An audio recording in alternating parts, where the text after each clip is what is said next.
ராணிப்பேட்டை மாவட்டம் பணப்பாக்கம் ஏரியில் மீன்பிடிக்க வீசிய வலையில் 10 அடி நீள மலைப்பாம்பு சிக்கியதால் பரபரப்பு ஏற்பட்டது. மீன் வலையிலிருந்து மலைப்பாம்பு மீட்கப்பட்டதா? வனத்துறையினர் மலைப்பாம்பை என்ன செய்தனர்?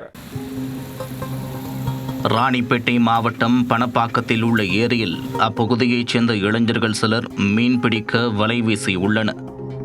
வலையில் மீன்கள் சிக்கியுள்ளதா என்பதை பார்க்க வலையை எடுக்க முயன்றபோது இழுக்க முடியாத அளவிற்கு கனமாக இருந்துள்ளது.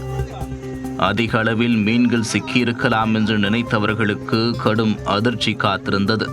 மீன் வலையில் 10 அடி நீளத்தில் ஒரு மலைப்பாம்பு இருப்பதை பார்த்து அவர்கள் பதறிவிட்டனர்.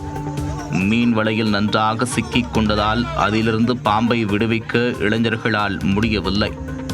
மீன் வலையில் சிக்கிய மலைப்பாம்பு தப்பிக்க வழியின்றி வலை நரம்புகளுடன் பின்னி இருந்தது. இதுகுறித்து அப்பகுதி மக்கள் பானவரம் வனத்துறையினருக்கு தகவல் தெரிவித்தனர்.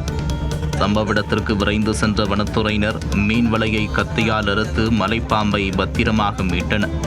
இதனையடுத்து அந்த பாம்பை அங்கிருந்து கொண்டு சென்ற வனத்துறையினர் பானவரம் காப்புக்காட்டில் பத்திரமாக விட்டனர்.